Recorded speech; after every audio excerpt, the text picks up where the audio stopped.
Hello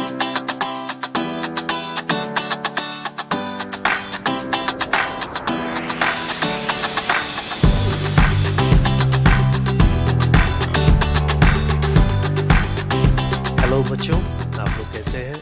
मैं विश्वास करता हूँ आप लोग सब ठीक होंगे। और हम परमेश्वर का धन्यवाद देते हैं कि प्रभु ने एक बार फिर हमको अपनी उपस्थिति में आने का एक मौका दिया। आइए हम प्रार्थना करते हैं, प्रार्थना करके शुरू करते हैं। स्वर्गीय पिता प्रभु जी, हम आपको धन्यवाद देते हैं पिता, अभी तक आपने संभाला परमेश्वर, आपकी भलाइयों के लिए धन्यवाद देते हैं प्रभु। जब एक बार फिर संडे स्कूल में इकट्ठा होने के लिए आपने हमें मौका दिया, आपके वचन से जब हम सीखने के लिए जा रहे हैं प्रभु, हम एक एक से आप बातें करें, समझने के लिए कृपा दें। आए कि सारी बातों में आप अगुवाई करें प्रभु, आपके हाथ में सौंपते हैं। सारा आदर महिमा केवल हम आपको देते हैं। प्रार्थना प्रभु यीशु मसीह के नाम से मांगते हैं, आमीन। बच्चों, आपको आज जो हम कहानी सीखने जा रहे हैं उसी यूसुफ के विषय में हम आगे देखने जा रहे हैं। और आपको मालूम है आज जो हम सीखने जा रहे हैं वो है यूसुफ का स्वप्न सच हुआ। हम सब सपना देखते हैं ना। आप में से कितनों का सपना पूरा हुआ है? जो आपने सपना देखा है, जो आपने सपना देखा जो आपका मन था, है ना। यहाँ पर हम देखते हैं परमेश्वर ने जो उसके जब वो मिस्र में आने से पहले जब अपने पिता के साथ वो रहता था, तो जो सपना परमेश्वर ने उसको दिखाया, वो सपना किस प्रकार परमेश्वर ने पूरा किया आप सोच भी नहीं सकते। ऐसे परमेश्वर ने अद्भुत तरीके से पूरा किया।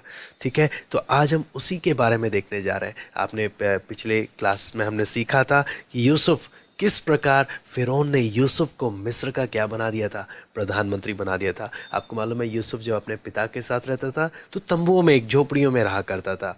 फिर वहाँ से परमेश्वर ने उसको ट्रांसफ़र कराया तो कहाँ पे रहने लगा? एक गुलाम बनकर पोतीफर के घर में। फिर वहाँ से उसका ट्रांसफ़र हुआ, कहाँ पे रहने लगा? जेल में रहने लगा, कारागार में। फिर वहाँ से उसका ट्रांसफ़र हुआ, अब आपको मालूम है यूसुफ कहाँ रहता है? महल में रह रहा था। तो जैसे यूसुफ ने फिरौन के सपने का अर्थ बताया था, 7 वर्ष बहुतायत के हुए और बहुत अच्छी फसल उपज सब चीज़ हुई, और उसी तरह जैसे उसने फिरौन को बताया था।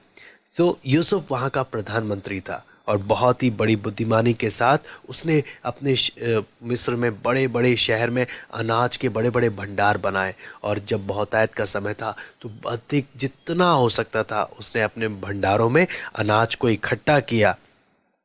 तब फिर जैसे यूसुफ ने कहा था उसी प्रकार अकाल भी आया। आपको मालूम है उन अकाल के समय में अकाल बोलने का मतलब है बारिश नहीं हो रही। बारिश नहीं हो रही तो फसल नहीं उपज रही, फसल नहीं हो रही, लोग भूखे मरने लगे, लोग जानवर हर कोई भूखा मरने लगा। तब यूसुफ ने बड़ी दया के साथ अपने सारे अनाज के भंडारों को क्या कर दिया? खोल दिया, और लोगों को वो क्या करने लगा? बेचने लगा।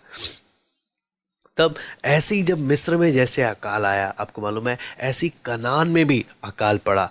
और कनान में जहाँ अकाल पड़ा वहाँ पर आपको मालूम है यूसुफ का परिवार यानी याकूब का परिवार वहाँ पर रहा करता था। तो भोजन की तलाश में वो लोग भी जगह जगह जाने लगे कि कहाँ से भोजन मिलेगा, कहाँ से भोजन मिलेगा। तो जब उनको मालूम चला अरे मिस्र में भोजन मिल रहा है, तो याकूब ने क्या किया? अपने 10 पुत्रों को, बिन्यामीन को अपने पास रखकर बाकी अपने 10 पुत्रों को वहाँ पर मिस्र में भेजा कि जाओ वहाँ से हमारे लिए क्या कर लो? भोजन को मोल ले लो, भोजन को खरीद के ले आओ। तो वो लोग मिस्र में गए और प्रधानमंत्री से मिले और उनके सम्मुख आकर उनको क्या किया? दंडवत किया। प्रधानमंत्री कौन? यूसुफ। यूसुफ के अपने भाई यूसुफ को दंडवत करे, लेकिन यूसुफ के भाइयों को मालूम नहीं था कि जिसके आगे हम दंडवत कर रहे हैं ये उनका छोटा भाई है जो अभी मिस्र का क्या बन गया? प्रधानमंत्री बन गया। उन्होंने तो यूसुफ को नहीं पहचाना, लेकिन यूसुफ ने दूर से ही अपने भाइयों को पहचान लिया।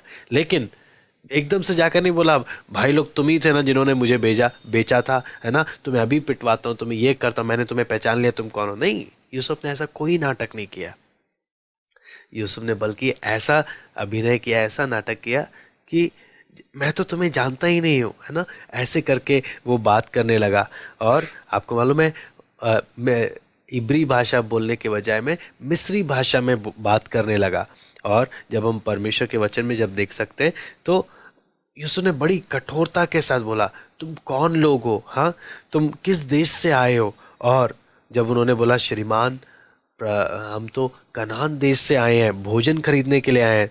तो यूसुफ बोलता है नहीं नहीं, मैं तुम्हें विश्वास नहीं करता, तुम लोग ज़रूर जासूस लोग हो, तुम हमारे देश की जासूसी करने आए हो। तो बोलते हैं नहीं नहीं, बोलते हैं हम एक ही पिता याकूब के संतान हैं, हम 12 बेटे थे, तो एक यूसुफ की तो मृत्यु होगी और एक छोटा वाला हमारे पिता के पास है, और हम जासूस नहीं हैं, हम निर्दोष हैं। ऐसे करके उसके भाई लोग जब बोलने लगे, तब यूसुफ ने बोला नहीं नहीं, तुम झूठ बोल रहे हो, यूसुफ तुम्हारा भाई मरा नहीं था, तुमने उसे बेच डाला था। आपको मालूम है, ये बात तो पिता को भी नहीं मालूम थी, ये बात तो सिर्फ और सिर्फ किनको ही मालूम थी, ये बात सिर्फ और सिर्फ यूसुफ को मालूम थी और उसके भाइयों को मालूम थी कि उन्होंने यूसुफ को क्या किया था, बेच डाला था। तब उनको समझ में आ गया, अरे ये तो हमारा भाई है, ये तो हमारा भाई यूसुफ है। यूसुफ तो वो लोग डर गए कि अब तो ये हमें छोड़ेगा नहीं। यूसुफ के पास पूरा मौका था बदला लेने का, लेकिन यूसुफ ने बोला तुम लोगों ने मेरी हानि के लिए सोचा था, लेकिन वो तुम लोग नहीं थे, असली में परमेश्वर ने मुझे यहाँ पे क्या किया, भेजा। यूसुफ ने देखा किस प्रकार मैंने जो सपना देखा था, परमेश्वर ने उस सपने को किस प्रकार आज मेरे जीवन में क्या किया है, पूरा किया। जब वो मिस्र का क्या बन गया, प्रधानमंत्री बन गया। तो आप देखना, परमेश्वर ने जो सपना दिखाया है ना, यूसुफ ने ये नहीं किया कि अरे मुझे दिखाया कि मैं बड़ा व्यक्ति बनूंगा, सब मुझे दंडवत करेंगे, या तो मैं बड़ा कोई नेता बनूंगा, कुछ बनूंगा तो मुझे बहुत पढ़ाई लिखाई करनी होगी, मुझे ये करना होगा, मुझे वो डिग्री लेनी होगी, ये सब करूंगा तभी मैं उतने ऊंचे पद पे जाऊंगा, तभी मेरे आगे सब दंडवत करेंगे। नहीं, यूसुफ ने एक चीज पर ध्यान दिया, आपको मालूम है, कि मैं कुछ भी ऐसा नहीं करूंगा जिससे परमेश्वर को दुख हो। मैं हमेशा, चाहे हर परिस्थिति में, मैं एक ही चीज पर ध्यान दूंगा कि क्या परमेश्वर मेरे साथ है, क्या परमेश्वर हमसे खुश है। हम सब ने इस बात को ध्यान देना है कि चाहे हम स्कूल में हो, चाहे हम घर में हो, चाहे हम ट्यूशन में हो, चाहे हम कहीं पर भी हो, दोस्तों के साथ कहीं पर भी, हमने बस इतना ध्यान रखना है, हमें परमेश्वर को दुख देने वाला कोई काम नहीं करना है। हमें विश्वास योग्य बनना है, हमें मेहनती बनना है यूसुफ के समान। यदि हम सब बुराई से दूर रहेंगे, परमेश्वर को खुश करने वाला जीवन देंगे, आप सोच भी नहीं सकते परमेश्वर आपके लिए कितना बड़ा कार्य कर सकता है। तो आज इसमें याद करने वाली आयत जो हम देखेंगे, उसमें हमें देखने से पहले हम एक ही बात समझेंगे कि यूसुफ के जीवन में क्या क्या बातें आई, है ना।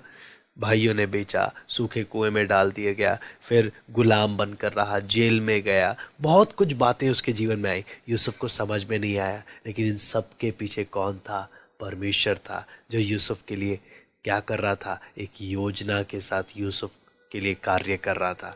तो हमने समझना है, कई बार जब चीज़ें हमें समझ ना आए, कई बार जब हमें चीज़ें समझ में ना आए, तब भी हमें समझना है कि एक परमेश्वर है जिसके साथ हम चलते हैं, वो हमारे लिए सब बातें हमारे भले के लिए ही वो करेगा। तो बच्चों, इसलिए हमें याद क्या करना है, आप पीछे बोल सकते हैं, जो लोग परमेश्वर से प्रेम रखते हैं उनके लिए सब बातें मिलकर भलाई ही को उत्पन्न करती हैं, अर्थात उन्हीं के लिए जो उसकी इच्छा के अनुसार बुलाए हुए हैं। फिर से मैं एक बार बोलूंगा, जो लोग परमेश्वर से प्रेम करते रखते हैं उनके लिए सब बातें मिलकर भलाई ही को उत्पन्न करती है, अर्थात उन्हीं के लिए जो उसकी इच्छा के अनुसार बुलाए हुए हैं। कहाँ पे लिखा है ये? रोमी 8 का 28, रोमन्स 8:28, रोमी 8 का 28। Very good. तो बच्चों, अब मैं आपसे सवाल पूछने जा रहा हूँ, देखते हैं आपने कितने ध्यान से इसको सुना। ठीक है, तो सबसे पहला सवाल है, बहुतायत के उपज के कितने वर्ष थे?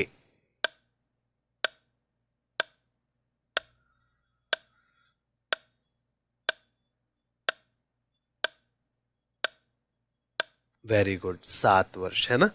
फिर अगला, यूसुफ ने अनाज को कहाँ इकट्ठा किया?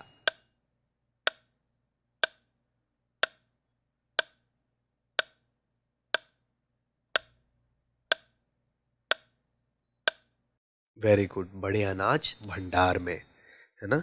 फिर तीसरा सवाल, याकूब और उसका परिवार कहाँ का था, कहाँ रहते थे वो लोग?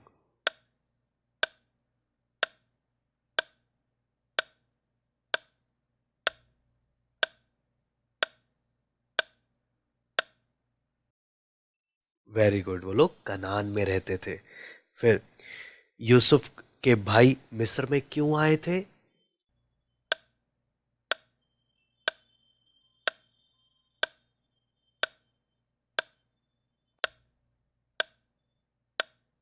वेरी गुड, क्यों आए थे? भोजन मोल लेने के लिए। फिर यूसुफ का सबसे छोटा भाई कौन था?